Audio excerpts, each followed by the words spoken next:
Al iniciar su sermón a los hebreos, Pablo destaca la figura de Jesús por sobre los ángeles como la misma imagen y sustancia que Dios el Padre, como el Creador y aquel que sustenta todas las cosas.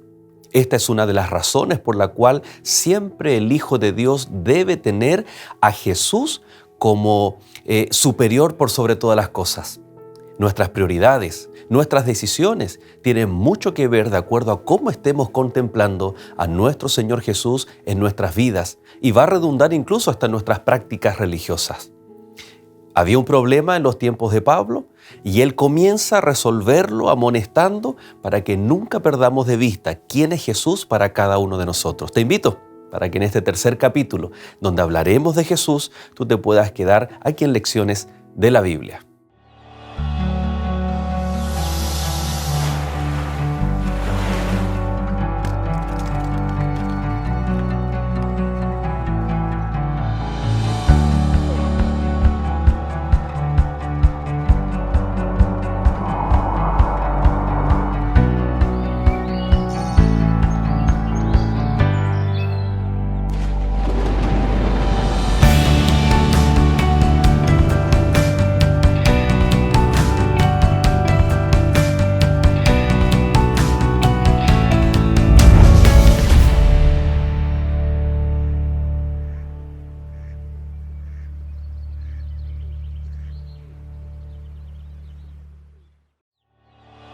Esta semana, Jesús el Hijo Prometido. En estos postreros días nos ha hablado por el Hijo, a quien constituyó heredero de todo, y por quien asimismo hizo el universo, el cual, siendo el resplandor de su gloria y la imagen misma de su sustancia, y quien sustenta todas las cosas con la palabra de su poder, habiendo efectuado la purificación de nuestros pecados por medio de sí mismo, se sentó a la diestra de la majestad en las alturas. Hebreos capítulo 1, versículos 2 y 3.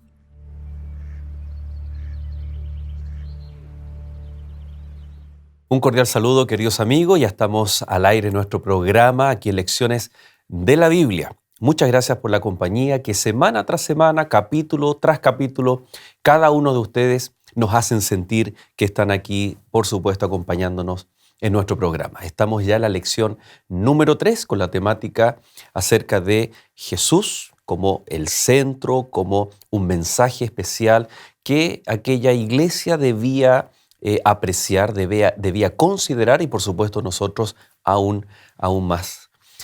Pastor Pablo, bienvenido nuevamente ya a nuestro tercer capítulo. Gracias por acompañarnos, Pastor. No, gracias a ustedes por la buena compañía y también de nuestros amigos que nos expresan también su cariño, ¿no es cierto? Y van acompañando el programa. Así es. Bueno, contarle a nuestros amigos ya, pastor de la Facultad de Teología de la Universidad Adventista de Chillán, vecinos, ya que en Nuevo Tiempo estamos ahí cerquita de la universidad, ubicados en Chillán, ¿no? ¿Cuántos son? Casi 400 kilómetros al sur de Santiago. Casado, con 3 hijas. ¿Cuántos años de ministerio, pastor? 18, puede ser. Sí, 18 creo que, si el cómputo no me falla. Y bueno, ahí disfrutando la formación de futuros pastores, ¿no? Así es. Así que extiendo un saludo a la Facultad de Teología que recibe en promedio cerca de 20, 30 alumnos por año. Sí, el promedio es más o menos de unos 20 por año. Hay años en donde eso puede fluctuar, pero ese tiende a ser el promedio en estos últimos años. Y aprovechamos de invitar a todos nuestros amigos, si tú tienes hijos en edad de postulación, no solamente a las diversas carreras, pero puedes ahí ingresar al www.unach.cl o experienciaunach.cl y encontrarás todos los procesos de admisión que nuestra universidad está teniendo. Carreras nuevas que se estrenan este 2022, este año, como la carrera de Derecho. Cuán importante la formación de abogados con un fundamento cristiano. Así que queremos invitarte, ¿no? Y si tú, tal vez, eres cristiano, eres adventista y has sentido el llamado de Dios, también hay postulaciones ahí para lo que es la Facultad de Teología, ¿no? La teología bíblica, para formar pastores también puedes entrar en contacto con la facultad o con algún pastor de la iglesia adventista también allí en la ciudad, en la iglesia local donde tú te encuentras, ¿no? Estamos en toda esta época de admisión, en donde vemos cómo los alumnos están retornando también aquí en nuestro país a la presencialidad. Así que queremos especialmente orar por cada uno de ellos, sus familias, por estas nuevas etapas académicas que están enfrentando. Así que te invito entonces a que podamos orar a nuestro Dios en esta hora. Querido Padre, buen Dios, gracias te damos, Señor, porque podemos nuevamente abrir la palabra, tu Biblia, Señor, en donde nos encontraremos con mensajes especiales para nosotros, para tomar decisiones en favor de Cristo Jesús, para que podamos de esa forma, por medio de la fe, abrazar la salvación que tú nos brindas, Señor, cada día. Acompáñanos, bendice a nuestros amigos, donde quiera que estén, en el nombre de Jesús. Amén, Señor. Amén. Es interesante notar, creo que desde el Génesis, ¿no?, hasta el Apocalipsis, cómo comienzan, cómo inician y cómo terminan también cada libro, carta de la Biblia, ¿no? Algunos en el Antiguo Testamento, al menos el Pentateuco, toman el nombre del libro de acuerdo a las primeras frases, las primeras oraciones, las primeras palabras que se dicen allí. La epístola o la carta a los Hebreos dice: Dios, habiendo hablado muchas veces y de muchas maneras en otro tiempo a los padres por los profetas, en estos últimos días nos ha hablado por medio del Hijo, a quien constituyó heredero de todo y por quien asimismo hizo el universo. Aquí se está introduciendo a Cristo Jesús como, en primer lugar, el medio por el cual Dios habla en estos últimos días. Hoy ya mencionamos el significado de esos postreros días. ¿Significa que en el Antiguo Testamento Cristo no estaba hablando, Cristo no estaba presente? Bueno, curiosamente Pedro en sus epístolas, él menciona de que en los profetas que indagaban y buscaban saber en qué tiempo se iban a cumplir, sobre todo sus profecías respecto al Mesías, dice de que en ellos estaba el Espíritu de Cristo, ¿ya? Por lo tanto, no es que Dios en algún momento guardó silencio, al contrario, vemos mucha actividad profética, ¿no es cierto?, en el pasado. Y sin embargo también vemos que, por lo menos en términos de los libros canónicos, los que están finalmente en el canon bíblico, sí hubo un momento de pausa, diríamos así, ¿no es cierto? Y se abre delante de nosotros ese periodo entre ambos testamentos, en donde no se ve actividad profética en medio del pueblo. Eso se quiebra, ¿no es cierto?, con la llegada de Juan el Bautista, que introduce a Jesús, que de manera más clara nos presenta, ¿no es cierto?, la realidad de su Padre, ¿no es cierto? Y el prólogo de Juan es un texto, ¿no es cierto?, muy significativo en ese sentido. A Dios nadie lo ha visto jamás, sin embargo, su Hijo, Él lo ha dado a conocer, y Él finalmente ha habitado entre nosotros, dice Juan ahí. Entonces, qué mejor exposición, qué mejor forma de hacernos una clara exégesis, como dice ahí el propio texto ahí del prólogo de Juan, respecto al Padre, ¿no es cierto? ¿Cómo es el Padre? ¿Cómo es su amor? ¿Cómo es que Él actúa?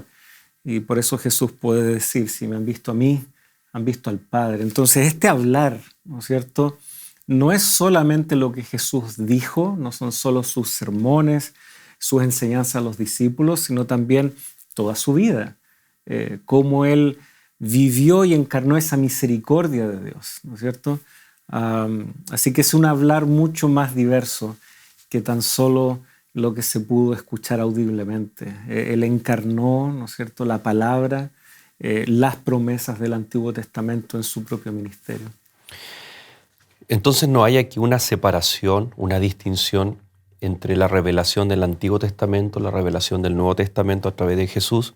¿Jesús está presente también en el Antiguo Testamento? Desde luego. ¿En el concepto de revelación? Sí, sí. De hecho, lo que está ocurriendo acá es que cada vez se nos va pintando un cuadro más completo de quién es Jesucristo. Cada vez se nos va planteando una idea más elaborada, ¿no es cierto?, de cómo el plan de salvación realmente se lleva a cabo. A eso se le llama revelación progresiva, en la necesidad de acuñar tal vez alguna expresión que resuma esto, se ha usado esa, ¿ya? Desde que por primera vez se dijo que cetro de Judá, como mencionábamos la semana pasada, o incluso en Deuteronomio 18, que se levantaría un profeta de entre de ustedes, de entre sus hermanos, ¿ya? Y todos esperando esa manifestación de el profeta, no solo de un profeta más, sino de el profeta, que sea el verdadero mensajero que con toda claridad nos mostraría cómo es Dios. Entonces vamos viendo de que se nos va anticipando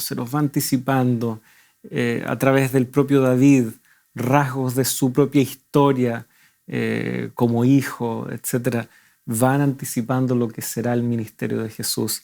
Y por lo tanto aquí Hebreos como que está tomando todo eso y dice, bueno, toda esa cadena, todos esos eslabones finalmente nos han conducido de manera natural a que ahora sea el Hijo quien nos hable. Y es la declaración definitiva de parte de Dios para nosotros como seres humanos. El verso 3 dice, Él, que es el resplandor de su gloria, la imagen misma de su sustancia, y quien sustenta todas las cosas con la palabra de su poder, habiendo efectuado la purificación de nuestros pecados por medio de sí mismo. La primera parte dice que Jesús es el resplandor de su gloria, ¿no? Juan capítulo 1, verso 14 dice, vimos su gloria como del unigénito del Padre. No obstante, es una gloria velada, ¿no? No es de qué forma Jesús es el resplandor de la gloria de Dios, de su gloria, pero a un nivel velado. ¿Y por qué el pueblo lo rechazó? Uh-huh. Si era el resplandor, ¿será que no era tan notorio? ¿O había que cumplir ciertos requisitos para poder aceptar, reconocer la gloria de Dios en Jesús? Bueno, esta expresión, el resplandor de su gloria, naturalmente nos lleva nuevamente a pasajes del Antiguo Testamento, en donde vemos que la presencia y la gloria de Dios llenan, ¿no es cierto?, el tabernáculo en el desierto, etc. Y aún así, por algo había un incensario con el cual debían primero llenar de humo el lugar santísimo antes de ministrar allí. No podían ver a cara descubierta la gloria de Dios. ¿Cómo veía el pueblo la presencia de Dios? No veían ese resplandor en medio de los querubines sobre el arca, ¿no es cierto? Más bien veían una nube, ¿no es cierto? Velada, ¿no es cierto? Veían una nube, algo que podían contemplar a simple vista, y todo el pueblo podía contemplarla. A la vista de cualquier otra persona era una, comillas, una nube más, pero el pueblo entendía de que esa nube marcaba también la presencia de Dios en medio de ellos. Así que cuando hablamos de que Jesús es esa gloria, ese resplandor de su gloria, tenemos esas escenas del Antiguo Testamento en donde de alguna forma Dios daba a entender, aún de manera visible, que Él estaba en medio de ellos, pero era toda su gloria y resplandor. Imagínense cuando Moisés desciende del monte y su rostro resplandecía. El pueblo temió, no podía soportar aquello y él tuvo que velar su rostro. Imaginémonos si Dios se mostrara en toda su gloria, en todo su esplendor delante de nosotros.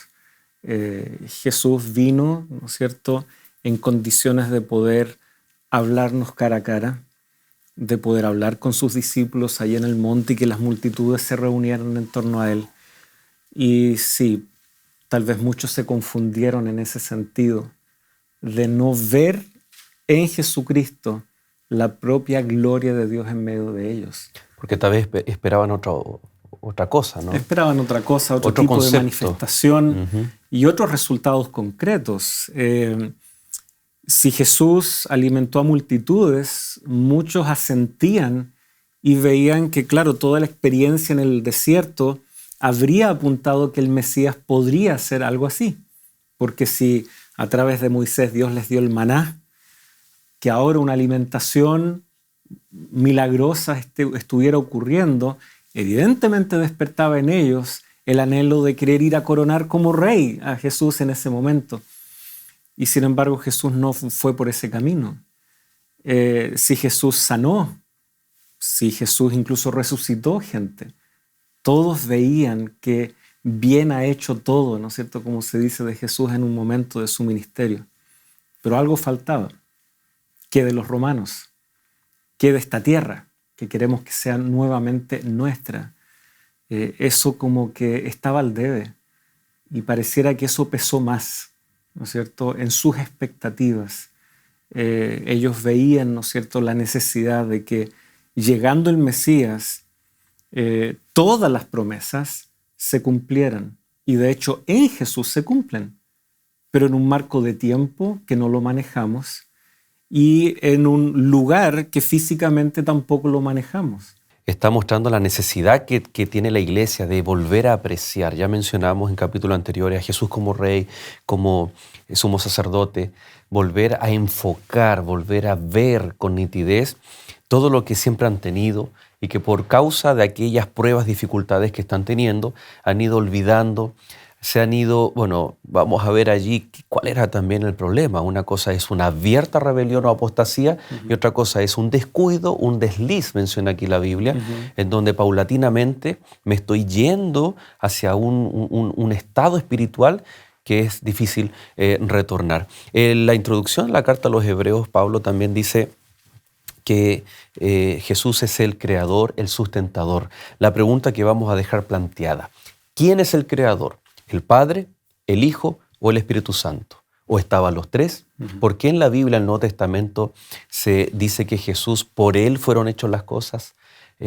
Por Él son sustentadas también todo lo que nosotros vemos. Le da un atributo, una vislumbre especial a Cristo Jesús si Él fuera el creador. Bueno, hacemos un alto y ya regresamos.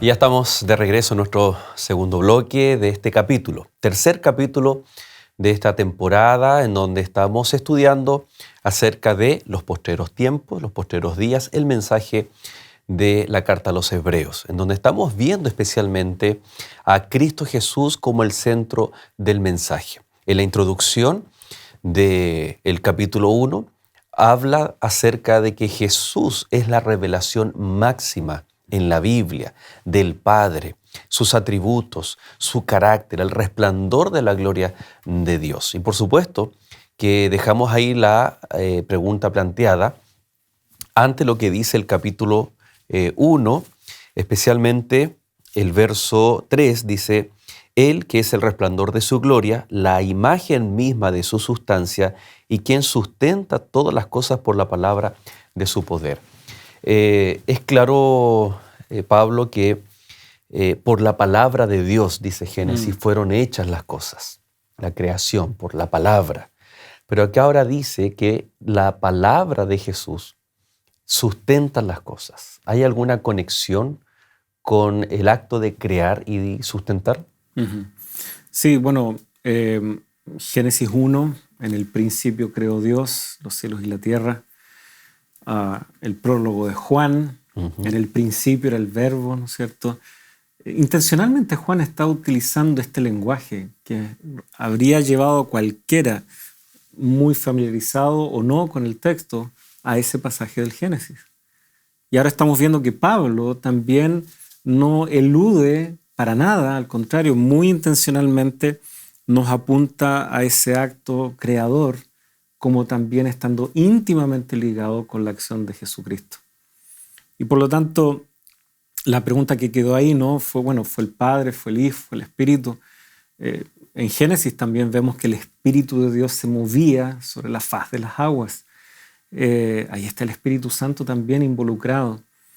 Por lo tanto, no hay cómo eludir este hecho. Si Dios creó, y vemos que se nos habla de Dios, ¿no es cierto?, Jehová, en el capítulo 2 de Génesis, que podemos perfectamente identificar luego cuando se ya nos comienza a introducir a las otras personas de la deidad, como el Padre. Y también vemos entonces que ahora Jesucristo se lo introduce dentro de esa misma identidad divina, creadora, y luego también al Espíritu Santo. Es casi ineludible ver de que efectivamente tenemos que tratar de explicar esto de alguna manera. Y ahí es donde surge este concepto, ¿no?, de la Trinidad, que si bien no es una palabra que está en la Biblia, está claramente descrita esa realidad, ¿no es cierto? Una sola identidad divina, pero manifestada en tres personas. Y es curioso cómo los primeros cristianos logran incorporar en esa identidad única de Dios a la persona de Jesucristo, que lo vieron caminando entre ellos. Y eso es lo maravilloso, que algo nunca antes visto en el judaísmo, porque ellos fueron capaces de adorar vacas, lo que fuera, ¿no es cierto? Baal, lo que fuera, pero nunca un ser humano. Ellos nunca adoraron a un ser humano.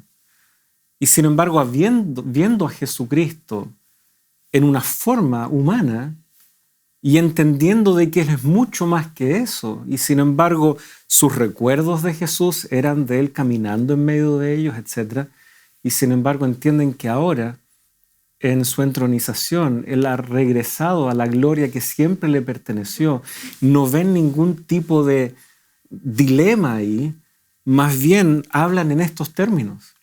Y vemos claras evidencias de que ellos adoraban a Jesucristo en esa misma identidad única que antes siempre le habían atribuido solamente a Jehová. Pero eso lo pierden de alguna forma y Pablo aquí en Hebreo lo está retomando. Era algo, como tú mencionas, que ya lo habían aceptado, lo habían asimilado, lo habían adoptado en sus prácticas religiosas.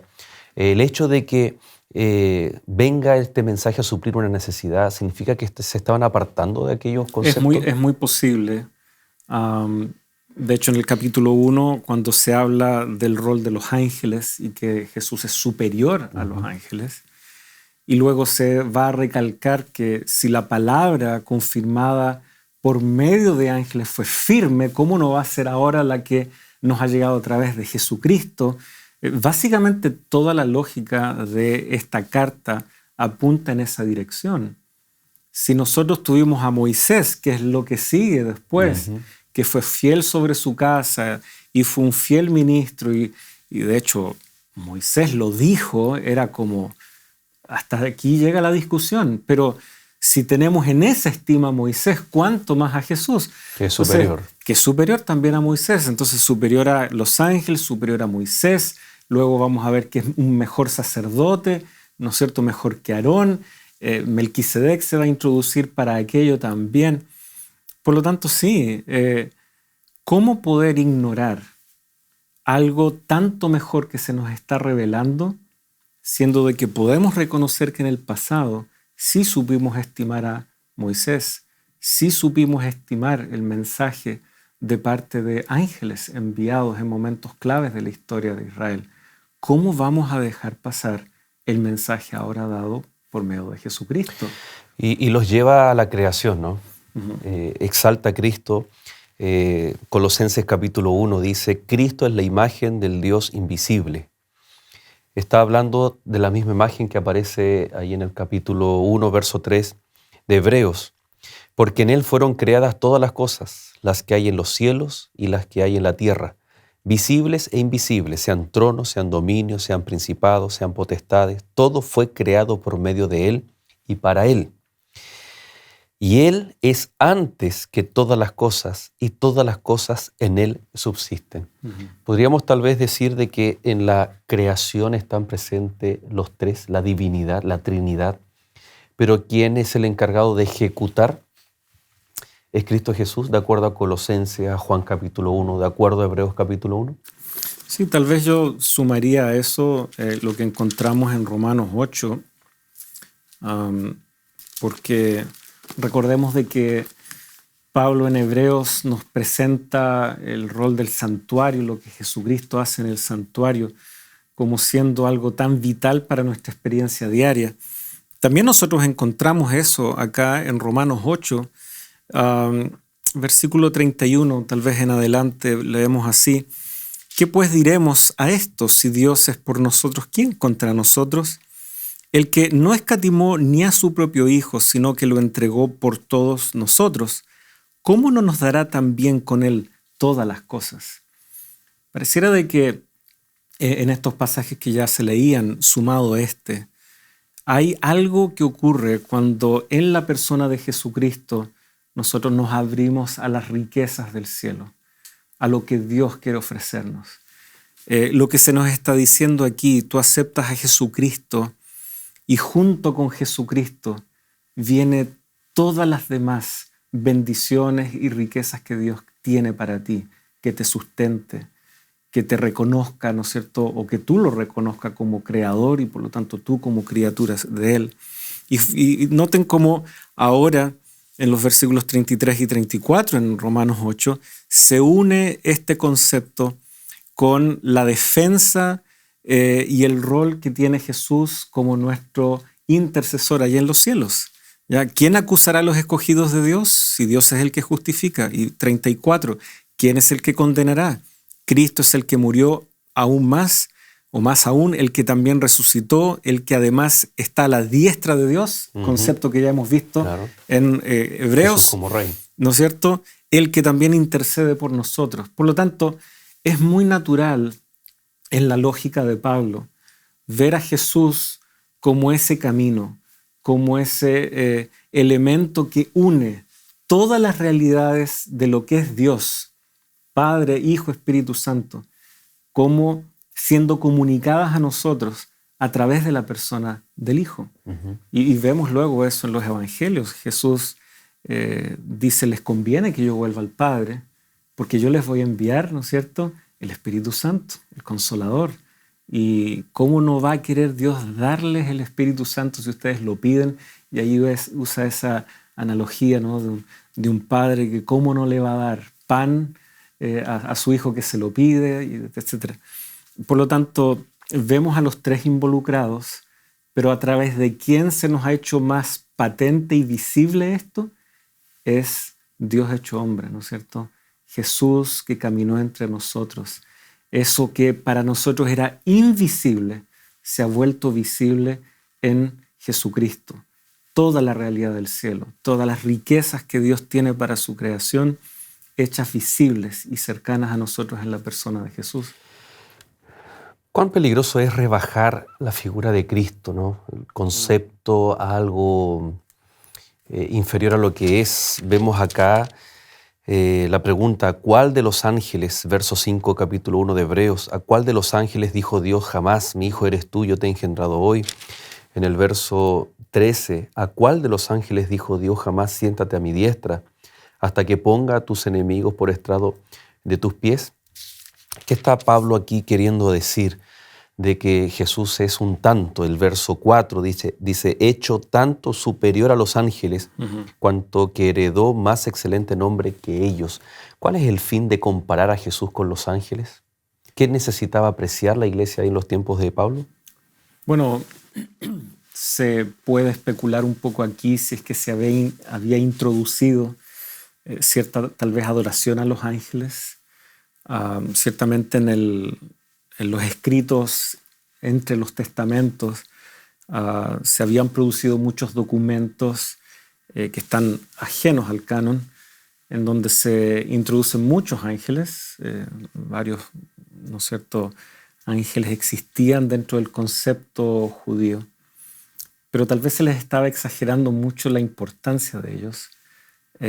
Y básicamente vemos en la Biblia más bien por nombre tenemos a Gabriel, ¿no es cierto? Lo vemos en Daniel, lo vemos en los anuncios también a María respecto al nacimiento de Jesús. Y no tenemos por nombre, ¿no es cierto?, muchos otros, ¿ya? Pero pareciera de que aquí había, ¿no es cierto?, una cierta importancia que se le estaba dando al rol de los ángeles, siendo de que Pablo está extrañado de cómo esa importancia no se le está dando a Jesucristo. Razones. Tal vez ya hemos adelantado un poco. Si Jesús vino, pero las cosas, comillas, siguen igual, ¿dónde está lo que tanto esperábamos? Si Jesús realmente era el Mesías, pero todavía están los romanos, todavía sigo equivocándome, sigo viendo que hay luchas en mi interior que me llevan a pecar, etc. Muchos, ¿no es cierto?, de los consejos y orientaciones de Pablo en Hebreos dan a entender de que ese también era un aspecto con el cual ellos luchaban. ¿Qué hago con mis pecados? ¿No es cierto? Por lo tanto, ¿será que estaban siendo tentados a buscar otros ministerios, otras ayudas que no fueran las de Cristo? Eso es muy posible.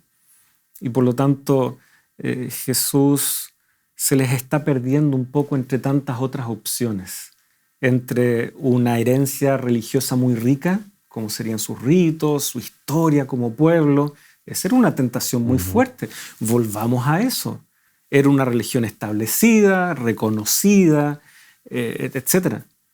O a una de las tantas enseñanzas que esa religión nos brinda. Entonces la idea de Cristo todavía era tan nueva, ¿no es cierto? Tenía que todavía madurar en ellos, y eso es lo que Pablo les hace ver. Ustedes han tenido leche, pero se han quedado allí. Necesitan ahora este alimento más profundo, más sólido, de lo cual tenemos mucho que hablar, pero ustedes se han hecho un tanto tardos, ¿no es cierto? Pero que ese mensaje finalmente se centra en lo que Jesús está haciendo, en su rol como sacerdote en el santuario. Ese velo debe descorrerse, y ellos deben contemplar sin miedo, y por eso se usa esa expresión, ¿no? Que vayamos con plena confianza. Ahora, ¿son las mejores palabras las que elige Pablo? Porque tal vez a nosotros nos pueden confundir. Por ejemplo, dice, ¿a cuál de los ángeles dijo Dios, mi hijo eres tú, yo te he engendrado hoy? Siempre se ha reconocido a Jesús como el Hijo de Dios. Pero ahora con esta frase, yo te he engendrado, y si leemos un poco más adelante, en el verso 6 dice, y otra vez, cuando introduce al primogénito en el mundo, dice, adórenlo todos los ángeles de Dios. Es decir, se introduce en el mundo, o sea, es decir, antes no existía, más la palabra primogénito, que es primer nacido, más el antecedente de que Jesús fue engendrado.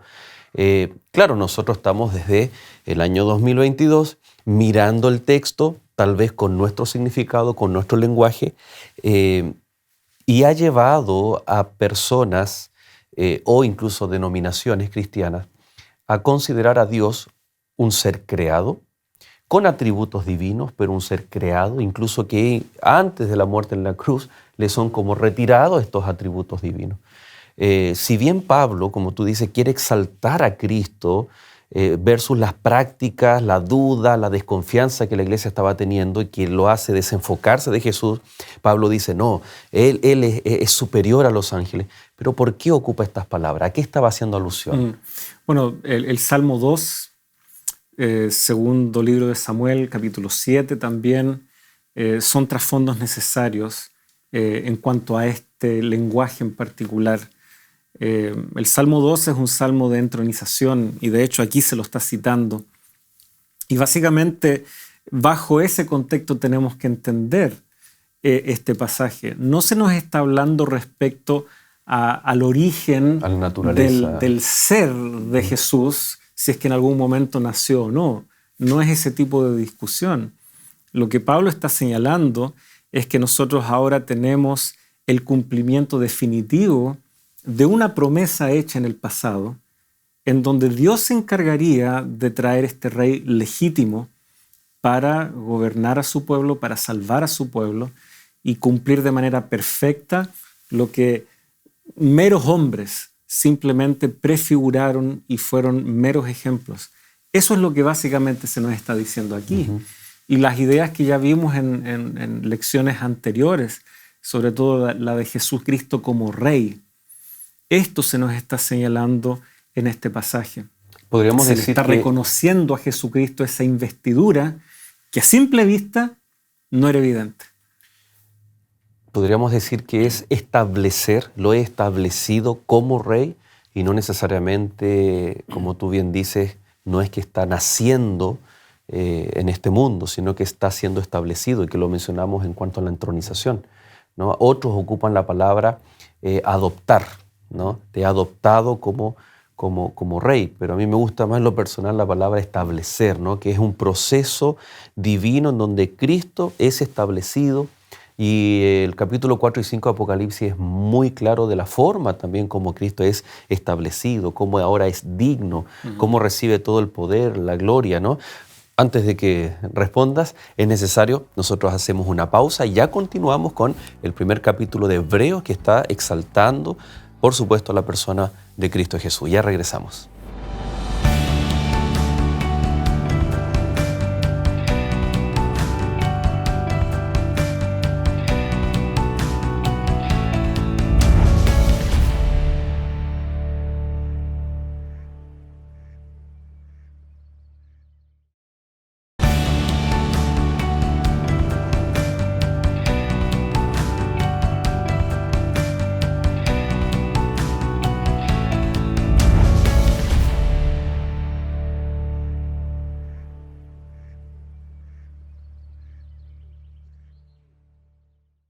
Hola, el perdón es una de las palabras más difíciles de pronunciar, pero aún así Jesús dijo muchas veces, tus pecados te son perdonados, o incluso en la hora de su muerte dijo, Padre, perdónalos porque no saben lo que hacen.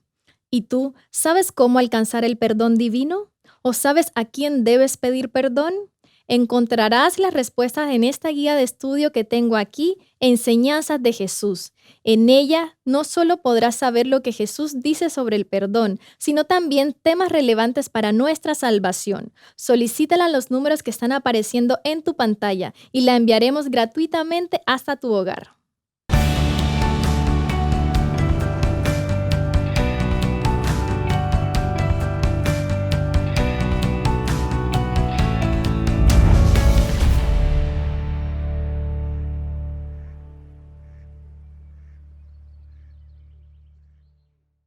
Ya estamos de regreso agradeciendo a cada uno de ustedes por todos los mensajes, los saludos que nos dejan allí, para todo el equipo de Lecciones de la Biblia, para el Pastor Pablo. En lo personal también leemos todos sus saludos, sus agradecimientos. Muchas gracias, por supuesto, también por los pedidos de oración por los cuales cada semana estamos orando, para que de esa forma podamos orar los unos por los otros. Y recuerde, el material que Escuela Bíblica ha preparado para usted, que usted acaba de ver, ahí en el corte, en el break, para que pueda conseguir, pueda solicitar de forma completamente gratuita.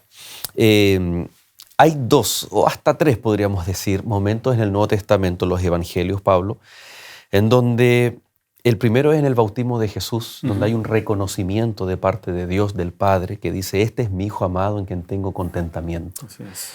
En el momento de la transfiguración ocurre exactamente lo mismo. En el Evangelio de Juan dice que cuando en el contexto unos griegos van a ver a Jesús, se escucha una voz del cielo y dice, este es mi Hijo, le he glorificado y lo volveré a glorificar. 3 situaciones en donde hay una ratificación celestial, divina del Padre en relación al Hijo. Esto es similar, el yo te he engendrado, yo te he puesto, ¿es un reconocimiento a la persona y ministerio de Jesús? Desde luego. Ahora, la noción de hijo viene, ¿no es cierto?, nuevamente en las raíces que encontramos en el Antiguo Testamento. Un pasaje que no tenemos que dejar pasar, sobre todo en la declaración que se escucha en el momento del bautismo de Jesús. Si bien está el Salmo 2, también hay un pasaje de Isaías, pero no nos olvidemos de Génesis 22, ¿ya? Cuando Dios le pide a Abraham que le entregue en sacrificio su hijo único, el cual él ama, ¿no es cierto? Esa noción de hijo que ya va formando, ¿no es cierto?, una idea en la mente del pueblo judío. El propio pueblo, en Éxodo 4, es llamado también hijo, ¿ya? Le dice Dios a Moisés, dile a Faraón, Israel es mi hijo, ¿ya? Entonces, esta idea de un pueblo apartado, como ya veíamos en lecciones anteriores, que debía reflejar a Dios al mundo y sin embargo que lo hizo de manera imperfecta, que luego este pueblo pasó a tener reyes, que lamentablemente cumplieron su función también de manera imperfecta. Entonces vamos viendo hijo, pueblo, rey, etcétera, figuras y elementos que todas van apuntando a que algo mayor va a ocurrir más adelante y que no tiene nada que ver con que Jesús antes no existía y ahora existió, que en algún momento de no existir ahora nació. No, tiene que ver con que llegaría el momento en donde Dios se haría cargo de este problema de la humanidad y enviaría, ¿no es cierto?, a quien conocemos como su Hijo, que es Dios, ¿no es cierto?, es eterno junto con Él y está cumpliendo, ¿no es cierto?, todo lo que la Biblia había anticipado que habría de suceder en el momento indicado, bajo la mentalidad adecuada, ¿no es cierto?, rey, sacerdote, etc. Incluso la de pueblo, porque donde el pueblo falló, también llamado hijo, Jesús no falló. Y entonces por fe nosotros nos podemos asir de sus méritos. Por lo tanto, todas estas imágenes confluyen, ¿no es cierto?, en estas declaraciones. Tú eres mi hijo, ¿no es cierto? Yo te he engendrado hoy. Seré padre, ¿no es cierto?, y él será mi hijo. No hay que confundirse en definir estas palabras de acuerdo a un diccionario actual. Hay que definirlas en cómo han sido trabajadas y usadas en la Escritura. Y todas ellas apuntan a que en algún momento Dios se haría cargo de un problema, enviando a su propio Hijo, enviando al Mesías, enviando, ¿no es cierto?, a quien conocemos como Dios hecho hombre, Dios con nosotros, Emmanuel. ¿Cuántas veces escuchamos decir, Jesús es mi Salvador, Jesús es mi Rey, en cantos, en predicaciones, en literatura, pero que carecen de un sentido o de la intención que Pablo está queriendo traer aquí a una iglesia cansada, desgastada, atribulada, que deja de congregarse, que deja de poner sus ojos en Jesús, se pone a mirar tal vez las amenazas, las tribulaciones, la cárcel, incluso la misma muerte, ataques internos, la propia familia, actores aparentemente antagónicos en la sociedad, que no están de acuerdo a la tendencia, que no están de acuerdo a la moda que era adorar tal vez a los ídolos. Y uno se pregunta de qué forma, cómo Pablo va a plantear un llamado para que ellos sigan perseverando con paciencia, sigan fieles al Señor. Lo vemos cuando le escribe a los romanos, a los filipenses, a los de Éfeso, con diferentes problemas y diferentes motivos por los cuales él fundamenta. Pero aquí vemos una carta, como todas, pero que resalta a la persona, a los atributos y al ministerio de Cristo Jesús. ¿Cuán necesario hoy en día es eso en general en el mundo cristiano? En donde tal vez nos quedamos con esas frases que ya tanto la hemos escuchado, que es tan repetitivo, Jesús es mi Rey, Jesús es mi Salvador, pero nos hemos descuidado de contemplar el correcto y verdadero ministerio de Jesús como el cumplimiento de todo lo que ha sido prometido, que hoy en día está ministrando a nuestro favor, debiera cambiar nuestra vida espiritual y nuestras prácticas religiosas. Sí, de pronto como cristianos queremos más. Ciertamente los que eran los destinatarios de esta carta esperaban más. Habrían esperado no sufrir esa persecución, habrían esperado que hacerse cristianos iba a significar algo mucho más positivo. Habrían esperado más. Creo que lo que Pablo les está tratando de decir es que con Jesucristo es suficiente. No necesitamos más. Ya hemos aludido a esto, ¿no? La forma en que el judaísmo en general, porque habían varias facciones dentro del judaísmo, no es tan fácil decir los judíos creían esto, porque habría que preguntar cuál, qué grupo. Pero en líneas generales, ellos esperaban que con la venida del Mesías se iba a introducir de manera plena y definitivamente el reino de Dios. Y por lo tanto, profecías en Isaías, por ejemplo, que ya hablaban de cielo y tierra nueva, que ya hablaban acerca de un dominio sobre las demás naciones y Sión como el gran referente para el mundo. Ellos decían, bueno, ¿y esto dónde está? ¿Dónde está? Si Jesús realmente era el Mesías, ¿dónde está eso? ¿Dónde está el reino? Y por lo tanto esperaban más, querían más. ¿Y qué hay de, por ejemplo, cuando un ciego sentado a la orilla del camino grita, Ujú. Jesús, hijo de David, Ujú. ten misericordia de mí. ¿Qué concepto manejaba esa persona simple, iletrada, pero que llama a Jesús de esa manera y le llama la atención a Jesús y él atiende ese pedido? Sí. ¿Era un sentir de la nación o ese era una persona que a un ciego veía mucho más que los que tenían vista? Sí, bueno, en Lucas 4, cuando en el relato de Lucas, ¿no es cierto?, vemos esa predicación de Jesús en la sinagoga y él dice, hoy se ha cumplido delante de vosotros esta profecía. Fue terrible para él. Había muchas cosas ahí que fueron ofensivas porque en los pasajes que él cita de Isaías tenía que ver con abrir ojos, liberar gente cautiva, etc. Cosas que ellos no estaban dispuestos a aceptar de sí mismos. Y sin embargo, ese es un pasaje claramente mesiánico en el Antiguo Testamento, Isaías 61.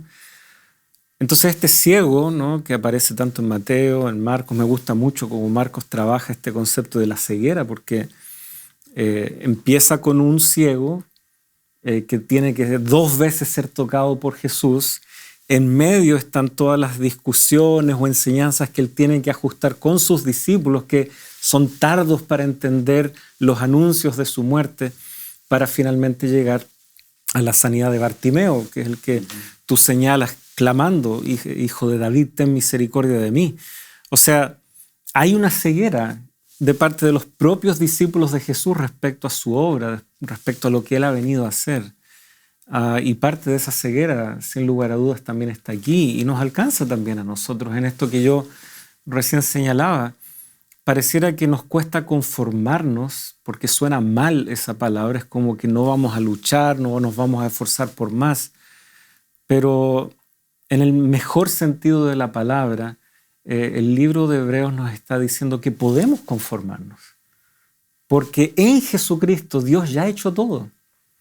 Y por lo tanto no hay algo que nos falte. Dios no está siendo mezquino. Y podemos mirar nuestra vida como ellos miraban las suyas y veían amenazas de cárcel, veían estrechez muchas veces, persecución, y sin embargo eso no significaba que Dios había dejado de cumplir sus promesas, no significaba que Jesucristo fracasó en su misión. ¿Y cuántas veces como cristianos hoy tal vez nos podemos también preguntar si esto está pasando en mi vida, algo está faltando, no está completo, necesito más, necesito ver más, porque no veo el reino. Y sin embargo el reino de Dios se ha instalado en el corazón de aquellos que lo han aceptado y ha comenzado a trabajar no necesariamente en esas cosas visibles, superficiales, sino ha comenzado a cambiar tal vez rasgos de carácter que durarán años en ser transformados plenamente, en que finalmente nos podamos aceptar con cómo fue nuestra crianza y las propias luchas de nuestro temperamento. Y sin embargo Jesucristo ahí va trabajando, regenerando en nosotros su imagen, no tan pisoteada por el pecado. Ahí es donde podemos ver el reino de Dios actuando claramente y podemos gustar esas realidades celestiales, ¿no es cierto? Por lo tanto, necesitamos más, necesitamos ver más para convencernos, o con Jesucristo es suficiente. Pablo, el accionar de Satanás desde el comienzo ha sido tergiversar el carácter de Dios, su justicia. En esta lección hemos visto que, como tú mencionaste en la última frase, ¿no?, en Cristo es suficiente para conocer el carácter verdadero, el amor del Padre. En este tiempo nos ha hablado Él y lo que Él nos transmite es el correcto carácter del Padre, tergiversado por los argumentos de Satanás. Y muchas veces en nuestro contexto, en nuestro tiempo, cuando miramos a nuestro alrededor, tal vez muchas personas pueden preguntarse ¿y dónde está Dios? La típica pregunta, ¿no? ¿Y dónde está Dios? ¿Dónde está el rey que tú dices que gobierna? ¿Por qué no es capaz de prevenir o hacer o intervenir ante estas situaciones catastróficas o negativas que podamos estar viviendo a nivel personal, familiar o incluso mundial? Y a modo de llamado también para nuestros amigos, en este concepto de cuando vemos a Cristo debiéramos ver al Padre, su amor, y a pesar de todo lo que estamos viviendo, las consecuencias de un mundo de pecado, que la esencia de Cristo es la misma esencia del Padre y que eso debiera ser suficiente para creer, para confiar y para continuar en nuestra preparación para el reino de los cielos. Sí. Quisiera nuevamente tal vez ir a las palabras ahí del versículo 3, del capítulo 1, el cual, siendo el resplandor de su gloria, la imagen misma de su sustancia, una representación exacta, ¿no es cierto?, de la sustancia de Dios, del ser de Dios, y quien sustenta todas las cosas con la palabra de su poder.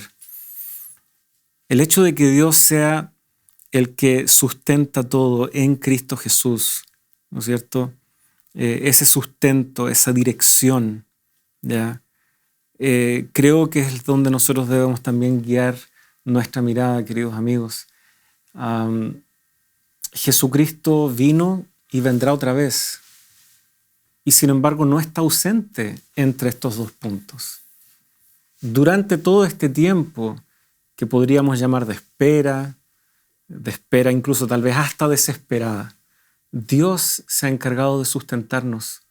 Si estamos vivos hoy, a pesar de las muchas vicisitudes que podamos tener, ha sido porque Él nos ha sustentado. Él nos ha sabido conducir. Pero mi pasado es malo, mi pasado me ha dejado heridas, alguien podría decir, y sin embargo ese pasado nos ha hecho quienes somos. Y si hemos conocido a Dios a pesar o en medio de ese pasado, tal vez podemos ver cuánto más grande es incluso la gracia de Dios, porque nos ha alcanzado incluso en esas situaciones. Y Dios no se ha escandalizado de nosotros, sino que ha buscado acercarse y sustentarnos, llevarnos de la mano. Pablo los invitaba a perseverar y a que pudieran ver que el mismo Dios creador, el que pudo crear de la nada, es el mismo que puede y desea administrar nuestras vidas también hoy.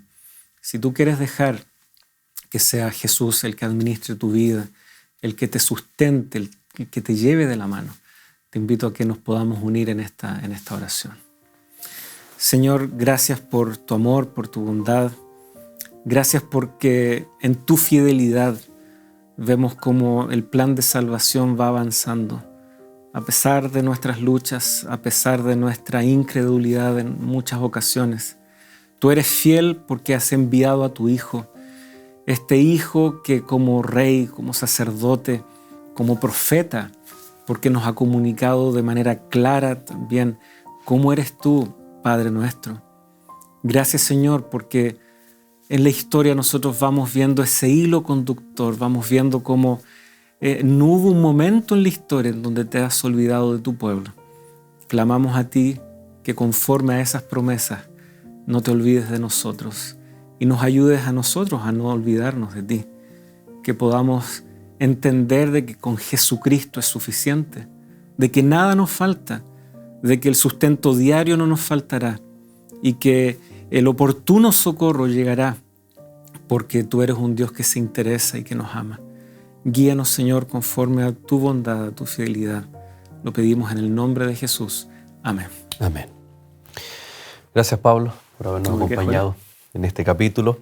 Y a cada uno de nuestros amigos, por supuesto, queremos agradecer, en primer lugar, por haber estado en compañía de Lecciones de la Biblia e invitarles a que usted permanezca en la sintonía de Canal Nuevo Tiempo, de todos los programas que sin duda son de beneficio para la familia, para cada uno de ustedes. Y nosotros nos reencontramos en un próximo capítulo de Lecciones de la Biblia. Que Dios te bendiga.